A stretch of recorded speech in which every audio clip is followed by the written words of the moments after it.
Sir మీరు ఇందాక ఒక మాట అన్నారు. యాక్చువల్గా ఈసారి చంద్రబాబు నాయుడు గారి ప్రభుత్వం వస్తుందని, టీడీపీ పక్కగా వస్తుందని మేము ఎప్పుడో భావించామండి అని అన్నారు. సో అంటే దానికి సంబంధించి ఏమైనా సర్వేలు ఏమైనా చేశారా సార్, లేకపోతే ప్రజల పల్స్ ఎలా పట్టుకోగలిగారు మీరు? అంటే ఎన్నికలకు ముందే పక్కగా ఏమి చేయలేదు కానండి.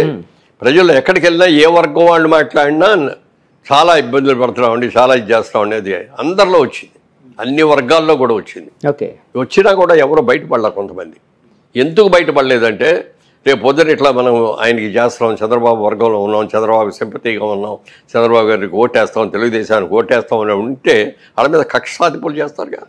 వాళ్ళందరినీ ఎలా నాశనం చేయాలో చేస్తున్నారు కదా. అందుకని భయపడి ఎవరి కాళ్ళు లోపల పెట్టుకున్నారు తప్ప బయటపడలా. సర్వేలకు ఎవరు వెళ్ళినా కూడా వాళ్ళు తెలుగుదేశానికి ఓటేసినా కూడా మీరు ఎక్కడే ఎవరికి వేసారండి ఓటు అంటే మేము వైసీపీకి వేసామండి.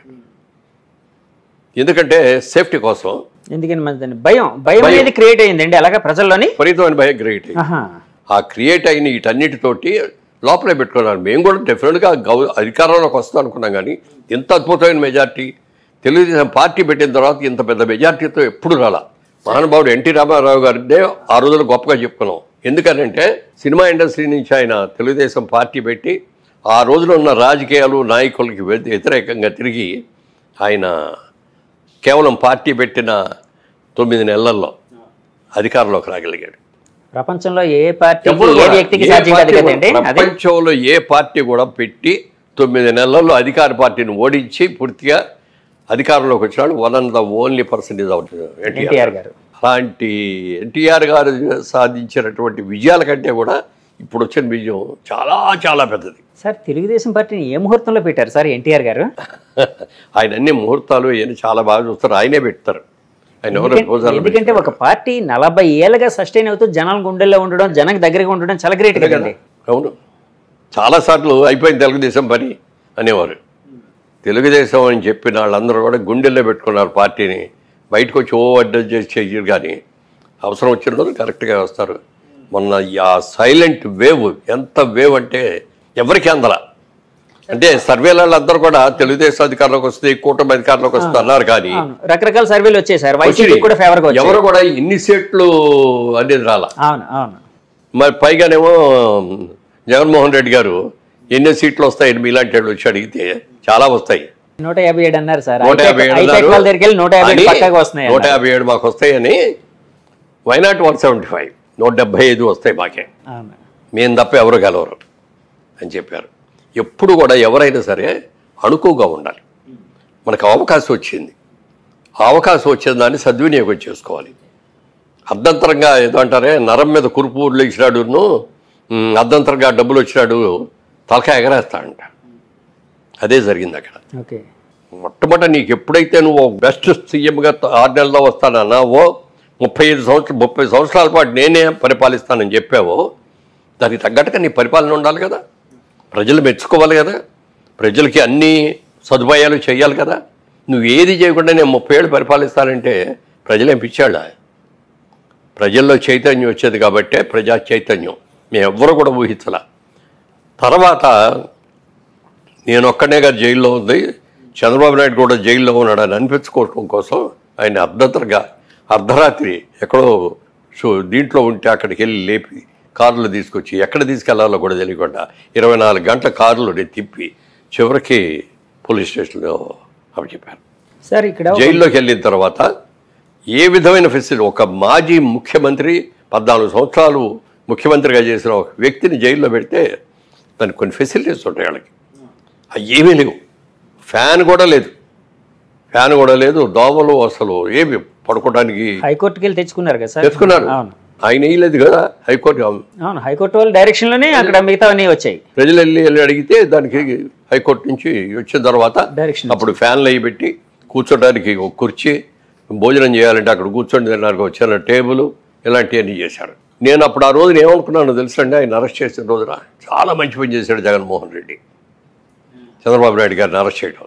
అందరూ కూడా దీన్ని బెయిల్ తీసుకొని బయటికి రావాలి ఓ తాపత్రయపడతా అంటే నేను మనస్ఫూర్తిగా కోరుకుంది ఏంటో తెలుసా, కనీసం 2 నెలల్లో 3 నెలల్లో ఈ జైల్లో ఉంటే మంచిది. సింపతి, ఎంత సింపతి పెరిగిందండి. ఇన్ని సంవత్సరాలు పరిచయం ఉద్యోగం చేసినా కూడా ఈ రోజుకైనా ఎవరైనా ఒక్కళ్ళు చంద్రబాబు నాయుడు ఈ తప్పు చేశాడు, అనే ఒక బ్లాక్ మార్క్ ఒకటి చెప్పండి ఇన్నేళ్లలో. కానీ వాళ్ళు ఆరోపిస్తూ ఉంటారు కదా సార్, చంద్రబాబు గారు కోర్టుకు వెళ్ళి స్టేలు తెచ్చుకుంటూ ఉంటారు, తన అవినీతి కేసుల మీద రకరకాల కేసుల్లో ఉన్నారు ఇలాగని ఆరోపిస్తూ ఉంటారు. అంటే వైఎస్ గారి జమాన్ నుంచి అది నడుస్తుంది, కాంగ్రెస్ జమాన్ నుంచి నడుస్తుంది. సో అందులో ఏమైనా నిజం ఉందా సార్? ఏమీ లేదు. అవి ఉంటే ఇన్నాళ్ళు బయటపడకుండా అట్లా ఉంటాయి. ఎవరైనా ఏదైనా దాయాలంటే 10 రోజులు దాస్తావు, 10 నెలలు దాస్తావు, 10 ఏళ్ళు దాస్తావు. కానీ ఇన్నేళ్ళు దాచలేదు కదా, ఎవరు దాచలేరు. ఓకే. అది అయిన తర్వాత విపరీతమైన సింపతి వచ్చేసింది జనంలో. చాలా మంది ఎనలిస్టులు ఒక మాట అన్నారు సార్, నేషనల్ ఎనలిస్టులు, ఈ ఎలక్షన్ మెయిన్ ఫ్యాక్టర్ ఏంటంటే చంద్రబాబు గారు జైలు ఉదంతం మెయిన్ ఫ్యాక్టర్గా ఎలక్షన్ డిసైడ్ చేయబోతుందని కూడా అన్నారండి. నిజమే కదా సార్? అది నిజమని భావిస్తారు? అదే కాదు, దానికంటే ఇంకా పెద్ద రోజు ఒకటి. ఏంటి సార్? కొంతమంది ఎమ్మెల్యేలు, పేర్లు చెప్పను, కొంతమంది ఎమ్మెల్యేలు చంద్రబాబు నాయుడు గారి గురించి, చంద్రబాబు నాయుడు గారి కుటుంబం గురించి, చంద్రబాబు నాయుడు గారి పిల్లల గురించి ఎంత చండాలమైన మాటలు మాట్లాడారో చెప్పడానికి లేదు. నీతికి నిజాయితీకి పెద్ద పేరైన ఎన్టీఆర్ గారి కుమార్తె ఆవిడ మీద కూడా ఇది పెట్టారు. అవన్నీ పెట్టిన రోజు చంద్రబాబు నాయుడు గారు కళ్ళెం నీళ్లు పెట్టుకొని ఇచ్చాడు. రాజకీయ నాయకుడిగా నన్ను విమర్శించాలని నేను లెక్క చేయను, నా కుటుంబాన్ని, నా భార్యని, నా పిల్లల్ని కూడా అవమానించారని చెప్పి కళ్ళెం నీళ్లు పెట్టుకొని మళ్ళీ నేను ముఖ్యమంత్రిగా వచ్చాను ఇక్కడ అడుగు పెడతాను లేకపోతే పెట్టని చెప్పి వెళ్ళాడు. సార్ బాబు గారితో ఇంత క్లోజ్గా మీరు చాలా ఒక 40 ఏళ్ళు అనుబంధం కదండి, ఎప్పుడైనా ఆయన ఇలాగ కన్నీళ్ళు పెట్టుకున్న సంఘటన కానీ ఇంటర్నల్ గా బాధపడిన సంఘటన కానీ ఎప్పుడు చూడలేదండి. ఎప్పుడు ఆయన కన్నీళ్ళు పెట్టాడు. చాలా గుమ్మనంగా ఉండేవాడు. మనసులో ఏదైనా బాధ కలిగినా కూడా ఆయన లోపల పెట్టుకునేవాడు. మన దగ్గర నవ్వుతూనే మాట్లాడేవాడు తప్ప ఏ రోజున నాకు ఇది పరిస్థితి వచ్చింది ఏంటని కానీ ఇంకోటి కానీ ఓకే, ప్రజా నిర్ణయాన్ని మనం గౌరవించాలి, ప్రజలు ఓటేశారు, గౌరవిద్దాం, అలాగే బెస్ట్ ఆఫ్ లక్ చెప్పేవాడు. కానీ మొన్న జగన్మోహన్ రెడ్డి గారు చేసింది ఏంటంటే ఓడిపోయిందని తెలిసిన తర్వాత మీ బట్టి ప్రెస్ వాళ్ళందరూ వెళ్ళి అడిగితే నేను ఇన్ని పనులు చేశాను, అన్ని పనులు చేశాను, నేను ఇంతమందికి డబ్బులు ఇచ్చాను, వాళ్ళందరూ ఏమైపోయారు, వాళ్ళ ఓట్లన్నీ ఏమైపోయినాయి. ఎప్పుడు కూడా ఒక నాయకుడు ఎవరన్నా ఓడిపోయినప్పుడు ఒకళ్ళిద్దరు అన్నారు అనుకో, అందులో కూడా కొంతమంది అన్నారు, కానీ ఈయన మాత్రం నేను ఇన్ని రకాలుగా డెవలప్ చేశాను, నేనేం చేసిన తప్పు, నన్ను ఎందుకు ఓడించారు అన్నాడే. కానీ ఎప్పుడు కూడా ఎందుకంటే బెస్ట్ ఆఫ్ లక్ అండి, ప్రజా నిర్ణయాన్ని మేము శిరసావహిస్తున్నాం అని కొత్త గవర్నమెంట్కి బెస్ట్ ఆఫ్ లక్ చెప్తున్నాం. ప్రజల్ని జాగ్రత్తగా చూసుకుంటూ మీరు ఏమైతే ప్రమాణాలు చేశారో, మీరు ఏమైతే ఇస్తామని చెప్పారో అవన్నీ కూడా ఖచ్చితంగా చెయ్యండి, గుడ్ లక్ అని చెప్పేసి అనుకోవాలి. అంతేగాని నేను అది చేశాను ఇది చేశాను అని కళ్ళెం నీళ్ళు పెట్టేసి ఇప్పుడు ఏమన్నా మళ్ళీ వెనక్కి వస్తుంది, ఎలక్షన్ రాదు కదా. తర్వాత ప్రపంచంలో ఎక్కడ జరిగింది ఇంకోటి జరిగింది. జగన్మోహన్ రెడ్డి గారు ఆయన 14 నెలలు జైల్లో ఉండి తిరిగి వచ్చాడు, బెయిల్ వచ్చింది. జనరల్గా ఎవరైనా ఒక్క కేసు ఉన్నాడు, ఆయన ఇన్ని కేసులు కదా, ఒక్క కేసు ఉంటే బెయిల్ ఇస్తే 1 నెల ఇస్తారు, 2 నెలలు ఇస్తారు, 3 నెలలు ఇస్తారు, 6 నెలలు ఇస్తారు, సంవత్సరం ఇస్తారు, అంతకంటే ఎవడు ఇవ్వడు కదా. ఈయన 18 కేసులు ఉన్నాయి ఈయన మీద. 18 కేసుల్లో నెంబర్ 1 ముద్దా ఎవరంటే ఈయనే. అలాంటి ఆయనకి ఎన్నేళ్ళు అయిందండి ఆయన బెయిల్ బయటకు వచ్చి? 10 ఏళ్ళ పైన అయింది కదా, 12 ఏళ్ళు అంత అయింది. ఇన్ని రోజులు అసలు బెయిల్ ఎవడిస్తాడండి? మేనేజ్ అది రాకుండా చూసుకున్నాడు అంతే. ప్రతిసారి ఢిల్లీ వెళ్ళినప్పుడల్లా ఏదో ప్రత్యేక హోదా తీసుకొస్తాడు, లేకపోతే ఈ డబ్బులు తీసుకొస్తాడు, అవి తీసుకొస్తాడు, ఇది తీసుకొస్తాడు అని ఆయన తెచ్చేది ఏమీ లేదు. తన కేసులు ఎలా ఆపుకోవాలి, ఎలా వాళ్ళు. ఈ 5 ఏళ్ళు జగన్మోహన్ రెడ్డి గారు ఎప్పుడు ఢిల్లీ వెళ్ళినా తన కేసులు పని మీద సొంత పని మీద వెళ్ళారు తప్ప భావిస్తున్నారు సార్.